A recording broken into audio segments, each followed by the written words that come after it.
यहां पर ये बैठ करके पब्लिक मीटिंग को एड्रेस कर रहे थे, पाकिस्तान के प्रधानमंत्री अजरबैजान में। तो एक तरह से ये कह सकते हैं कि पाक प्रधानमंत्री दुनिया में जाकर भारत की तारीफ करने के लिए, जैसे हमारा डेलीगेशन गया हुआ है, ऐसे ही ये हमारा डेलीगेशन बन करके यहां पर गए हुए थे। यहां जाकर के ये तारीफ करने बैठते हैं। तारीफ क्या करते हैं? इन्होंने कहा कैसे कैसे कार्यक्रम हुआ।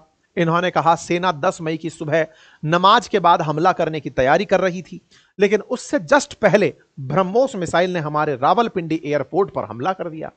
ऑपरेशन सिंदूर के अंदर इन्होंने जो भी हुआ वो बताया। इन्होंने जो कारनामा किया वो तो हमारी दीवारों पर पुंछ में हाजिर है ही कि इनके जो गोलीबारी थी उससे कोई भी बड़ी कैजुअल्टी नहीं हुई, लेकिन भारत ने जिस तरह से काम किया वो साफ साफ दिखाई दे गया। इन्होंने बकायदा ये बात बताई कि हमारे ठिकानों पर भारत का हमला हुआ, और ये बात जानने वाली भी है कि रावलपिंडी में जो नूर खान बेस है ये उन 11 मिलिट्री ठिकानों में से था जिसे भारत ने निशाना बनाया था। भारत ने पाकिस्तानी सेना के हेड ऑफिस से कुछ दूरी पर स्थित जो एयरबेस है उस पर लॉकहीड C-130 हरक्यूलिस और इल्यूजन IL-72 रिफल जैसे मिलिट्री प्लेन जहां मौजूद थे वहां पर हमला किया था। इमेजेस से भी यह निकल कर आया कि 2 मिलिट्री प्लेन्स को भारत की वजह से नुकसान हुआ है। बाकायदा तस्वीरें ऐसी बयान करती हैं कि 25 अप्रैल को नूर खान एयरबेस ऐसा दिखता था, 10 मई को वो इस तरह से तहस नहस दिखाई देने लगा। देखो ये वो तस्वीरें हैं जो मैक्सार टेक्नोलॉजी, जो कि दुनिया में बहुत हाई जूम तस्वीरें निकालती है और केवल उन्हीं एजेंसीज को देती है या देशों को देती है जो ऑथराइज्ड होते हैं। तो उन तस्वीरों से यह पता चल रहा है कि भारत ने इनका कितना नुकसान पहुंचाया था। ऐसे ही आप यहां पर देख सकते हैं कि भारत ने किस तरह से इनके हैंगर्स पर नुकसान पहुंचाया, वो यहां पर इन तस्वीरों के अंदर विजिबल हो रहा है। भारत ने इनके एयरबेस पर जो नुकसान पहुंचाया वो यहां पर विजिबल हो रहा है। इनके जिन ठिकानों पर नुकसान पहुंचाया, जहां पर हैंगर्स थे, जहां मतलब विमान खड़े होते हैं, उन पर जो नुकसान पहुंचाया दिखाई दे रहा है। ऐसे ही सरगोधा एयरबेस पर जहां हमने नुकसान पहुंचाया वो यहां पर विजिबल हो रहा है। कुल मिलाकर बात यह है कि भारत का अटैक इतना प्रिसाइज था। देखो आपको यह तो जानकारी होगी कि भारत ने पाकिस्तान पर हमला जब किया था तो 2 खास विशेष मिसाइलों की इस समय चर्चा हुई थी। एक स्कैल्प मिसाइल थी जो हम फ्रांस से लेकर आए थे, और दूसरी हमारी ब्रह्मोस थी। दोनों ही अपने सटीक निशानों के कारण सुर्खियों में आ गई। स्कैल्प मिसाइल हमने राफेल में लगा रखी थी जो एकदम टारगेटेड निशाना करी थी, कहीं पर भी डेविएट नहीं हुई। और ब्रह्मोस भारत में रह करके जमीन से उड़ करके उनके यहां मार के आई एग्जैक्ट ठिकानों पर। अगर रनवे कहा तो रनवे, हैंगर कहा तो हैंगर, जहां का। और पाकिस्तान का डिफेंस सिस्टम उसको नहीं रोक पाया, उसके अटैक को समझ ही नहीं पाया। इस बात पर पाकिस्तानी लोग भी पाकिस्तान की मजे ले रहे हैं। इवन अब तो मजाक इस तरह से होने लगी है, भारत में भी मीम खूब बन रहे हैं कि यार इस आदमी को किस बात का फील्ड मार्शल बनाया जा रहा है कि बेटा हमला होने से पहले हमला झेल लिए, इस बात का, या इस बात का कि पाक प्रधानमंत्री बढ़िया से अब ब्रह्मोस का प्रचार कर रहे हैं। लोगों ने तो यह तक कहा है कि भारत ने इस समय ऐसा कर दिया है कि पाकिस्तान को ही अपना स्पोक पर्सन बना दिया है, कि ब्रह्मोस की तारीफ करने पाक पीएम खुद जा रहे हैं। मतलब लोगों ने यह कहा है कि अगर अपने डिफेंस प्रोडक्ट को दुनिया भर में बिकवाना हो तो पाकिस्तान के प्रधानमंत्री से अच्छा ब्रांड एम्बेसडर कोई नहीं हो सकता। और यह सच भी है। भारत अब ब्रह्मोस को बनाकर दुनिया को बेचना चाहता है। अच्छा, भारत ने 2029 तक का टारगेट लिया हुआ है कि 50,000 करोड़ के डिफेंस इक्विपमेंट बेचेगा। अब 50,000 करोड़ के डिफेंस इक्विपमेंट बेचेगा, उसमें ब्रह्मोस एक बड़ा पार्ट है। अब ब्रह्मोस को हमने पहले भी बेचा था। ब्रह्मोस को जब हमने पहले बेचा था तब इंडिया की तरफ से एक मिसाइल चला दी गई थी जो पाकिस्तान में 150 किलोमीटर तक अंदर गई थी।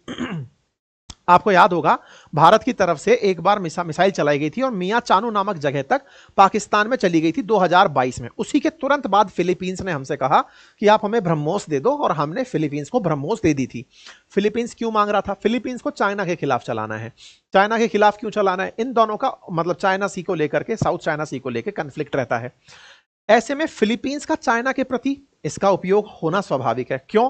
क्योंकि चाइना का ही डिफेंस सिस्टम पाकिस्तान में लगा है, पाकिस्तान को तो बचा नहीं पाया, तो चाइना को भी नहीं बचा पाएगा। यही फिलीपींस की थॉट प्रोसेस थी। अब जैसे ही हमने ऑपरेशन सिंदूर किया, ऑपरेशन सिंदूर में हमने दुनिया को बताया कि हमारी ब्रह्मोस ने कैसे सटीक निशानों को मारा। हमने बकायदा सबको वो तस्वीरें दिखाई कि देखो। अब पाक पीएम भी बोल दे रहे हैं कि सर हाँ, हमें बहुत बुरा मारा। परिणाम क्या निकला? न्यूज देख रहे हैं आप, 13 मई की है। 17 देशों ने भारत से ब्रह्मोस मिसाइल मांगी है कि साहब हमें ब्रह्मोस मिसाइल दे दो। ब्रह्मोस की इतनी सुर्खियां आ गई। अब जैसे ही ब्रह्मोस की सुर्खियां बनी, भारत तैयार था कि ब्रह्मोस के ऑर्डर आएंगे ही आएंगे। हमने एक बार मियां चानू में चलाया था, उसका परिणाम यह निकला कि हमको तुरंत फिलीपींस ने मांगा।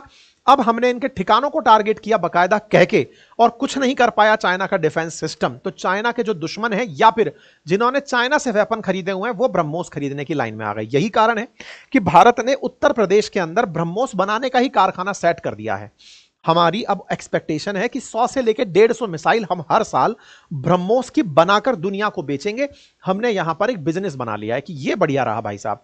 अब भारत ने इन पर 2:30 बजे पहले हमला किया था, उसमें हमारे ड्रोन के कारनामे ये सब निकल कर आए थे। ये भाई साहब ये भी बात बोले हुए थे।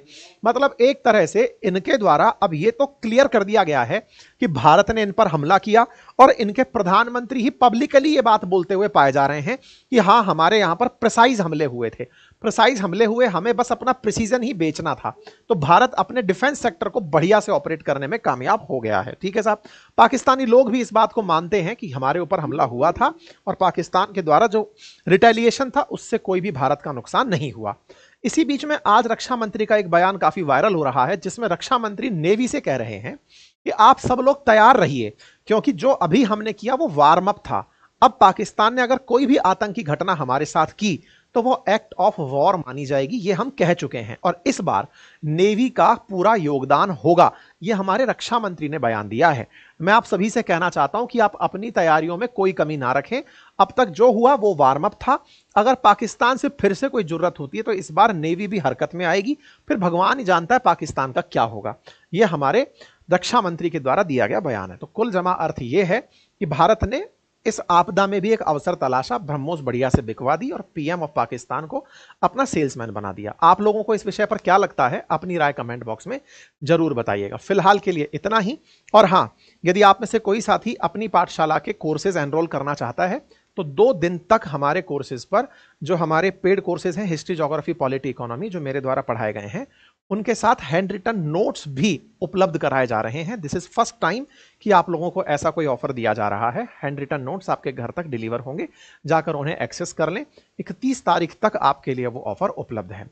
बाकी आप लोगों के लिए एक सेमिनार हमने रखी है, ये सोमवार को दोपहर 3 बजे आयोजित की जाएगी। इसके लिए भी आप अपनी पाठशाला ऐप पर अपने आप को एनरोल कर सकते हैं। थैंक यू सो मच, अपना ख्याल रखें।